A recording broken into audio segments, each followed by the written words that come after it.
Boa tarde, presidente. Obrigado pela honra de participar dessa audiência pública.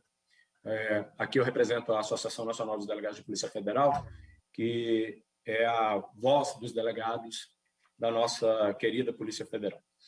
Bom, primeiro assunto, primeira preliminar que eu gostaria de abordar é o momento para a tramitação dessa reforma.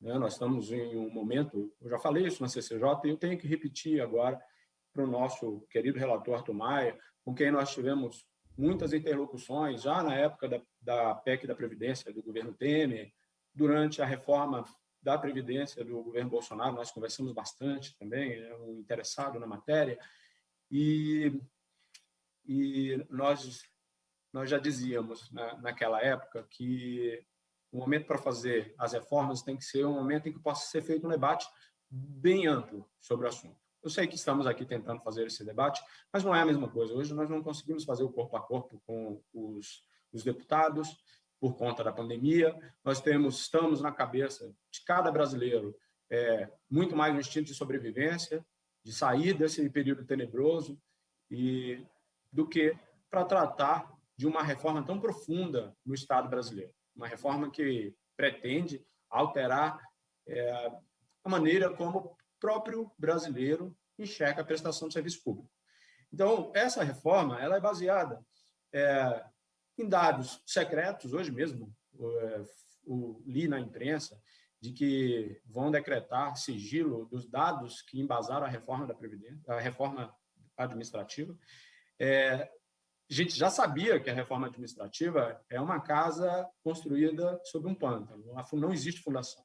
E por isso é muito difícil, deputado Arthur Maia, quando atender aos seus apelos de que proponhamos mudanças no texto para que ele fique mais adequado, porque nós não encontramos nada bom nesse texto que possa ser modificado. As bases são muito ruins, elas são a base principal desse texto, deputados, parlamentares e colegas que estão acompanhando, a demonização do servidor público. Se parte da premissa, e não são palavras minhas, nem dos servidores, são palavras do próprio governo, de que o servidor público é o inimigo, é parasita, é o mal, é o principal mal da economia e dos problemas sociais do Brasil. Então, se nós construirmos uma reforma com base nessa premissa, de que nós vamos aproveitar? Porque nós sabemos que não somos o mal da sociedade, muito pelo contrário, agora no momento da pandemia nós somos o elemento que está salvando vidas, o elemento que está protegendo a sociedade, que está colocando a própria vida em risco, como é o caso dos policiais, para a proteção da sociedade num momento tão difícil como esse. Acho que não poderia haver um momento tão emblemático para demonstrar a importância do servidor público. Aí a reforma, o texto da reforma vem com premissas de que é a modernização do Estado, que vai trazer uma economia de custos. Os números não são apresentados, e como são apresentados são alguns chutes. Nós tivemos, durante a reforma, só para fazer um paralelo, durante a reforma da Previdência, o governo apresentou vários números que, ora, superestimava quando era a favor do governo e, ora, subestimava para afastar as argumentações contra o governo. E agora, recentemente, o TCU apresentou um trabalho, apresentou uma apuração que diz que os números estavam errados. Então, como nós vamos acreditar nesses números que são chutados pelo governo federal? Quais são os números? O que embasa a reforma administrativa? Por que a reforma administrativa é importante para o país? Nós não temos essas respostas e vamos fazer uma reforma com base numa situação que não há respostas, modificando profundamente o serviço público brasileiro. Digo serviço público brasileiro entre aspas, porque uma reforma que pretende reformar apenas parte do serviço público não é possível entender. Nós temos vários e vários setores do serviço público que não estão sendo atingidos pela reforma. E esse é outro ponto da PEC 32 que é praticamente impossível de resolver. Hoje mesmo vimos uma reportagem que o presidente da Casa, da Câmara dos Deputados, dizia que O Poder Judiciário não poderia participar da reforma porque seria inconstitucional. Então, eu digo o seguinte, por que não foi feito um pacto entre os poderes para fazer uma reforma ampla? Que realmente combatesse algum tipo de privilégio, porque essa reforma não combate privilégio nenhum. Todos os direitos que estão ali no inciso 23, no 37, eles falam de direitos que o Poder Executivo não tem mais há muito tempo. E os outros poderes não estão entrando na reforma. Então, ela é parcial. E quando uma mudança que tira, que pretende combater privilégios, não atinge todos os setores, ela não passa de uma peça publicitária. Está se dizendo à sociedade brasileira que há uma PEC para combater privilégios. Isso não é verdade. A PEC 32 não combate privilégios. A PEC 32 é apenas uma peça publicitária para demonstrar que está sendo feita uma alteração profunda na estrutura do Estado, que vai permitir, e aí é o que nos preocupa mais em relação à estabilidade e à criação de vínculos, que é um apoderamento do poder político sobre os cargos públicos. Isso nos preocupa bastante. Na Polícia Federal, a Polícia Federal hoje, ela está vulnerável. Nós falamos isso há mais de 11 anos, que a polícia precisa de algumas proteções, precisa de um mandato para o diretor-geral, precisa de uma escolha por lista, precisa de uma autonomia administrativa. Há vários anos nós falamos isso. A PEC 32, ela piora essa situação. Por quê? Porque ela abre ao presidente da República um poder de decreto muito maior do que ele tem hoje. Imagina um presidente da República que possa modificar a estrutura de um órgão de Estado como a Polícia Federal. Eu não estou falando, querendo fulanizar a situação, falando sobre o governo atual, não, embora vários e vários exemplos que nós falamos há mais de década estejam aí presentes. Mas a questão é que nós estamos fazendo mudanças na Constituição Federal que vão valer para governos e governos. Então, todo governo vai poder fazer uma alteração na estrutura dos órgãos de Estado, no órgão de Estado como a Polícia Federal, inclusive mudando critérios para a assunção de cargos de chefia dentro da Polícia Federal, por decreto. A polícia estará mais ainda exposta, mais ainda vulnerável a qualquer tipo de intervenção. É isso que a PEC 32 está fazendo. Por isso nós chamamos a PEC 32 de a PEC da destruição do serviço público e de um órgão de Estado como a Polícia Federal.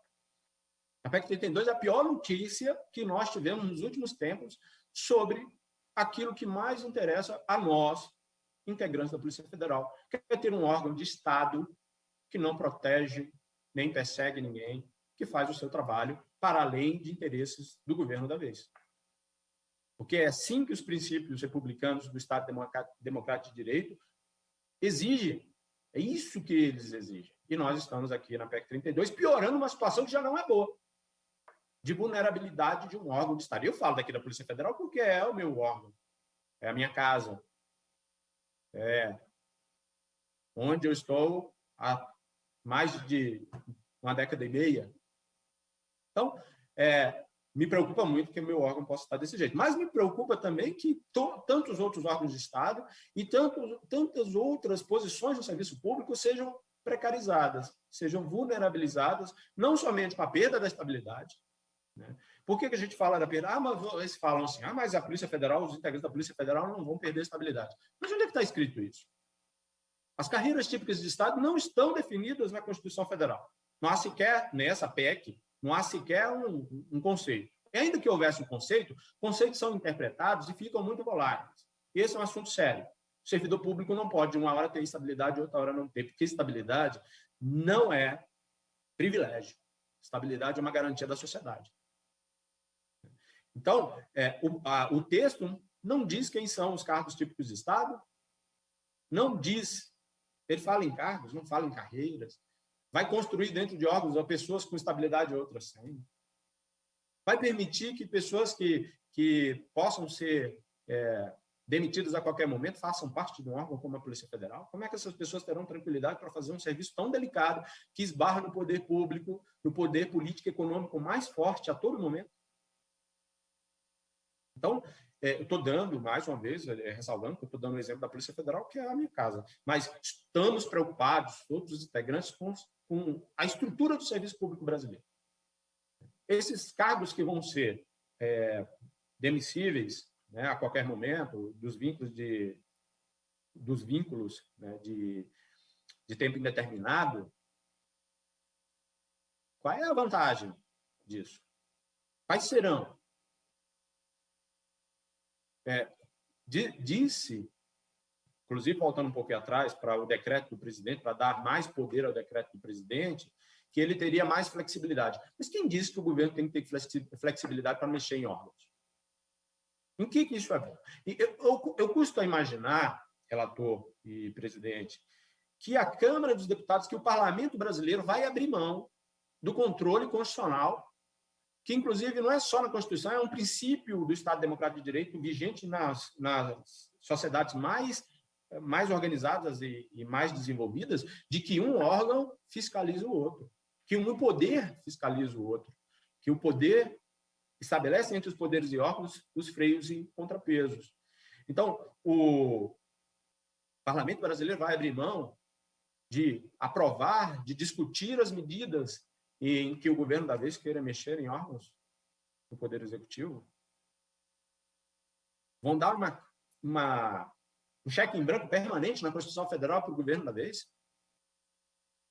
Não é verdade que o governo fica amarrado, porque o governo tem as medidas provisórias, muitos governos aí governam por medidas provisórias, as medidas provisórias passam pelo crivo da casa, e agora não vai mais acontecer isso, nem medida provisória não vai ter mais, é apenas um decreto que vai poder ser sustado. Então, tudo bem, pode ser sustado, mas não está dentro do processo legislativo. Então, vai ser sustado a depender do momento político da vez, das alianças que forem feitas. Nós não queremos que o serviço público esteja assim. A Polícia Federal, muito menos. Será uma destruição, mais uma vez, como nós chamamos a PEC da destruição da Polícia Federal e dos órgãos. Tem pontos como vínculo de experiência.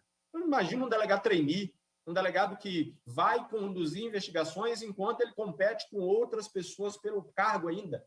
Com que capacidade, com que condições esse delegado irá exercer as suas funções? Em que condições um policial federal, mesmo dos outros cargos, os agentes escrivães, papiloscopistas, vão exercer esses cargos?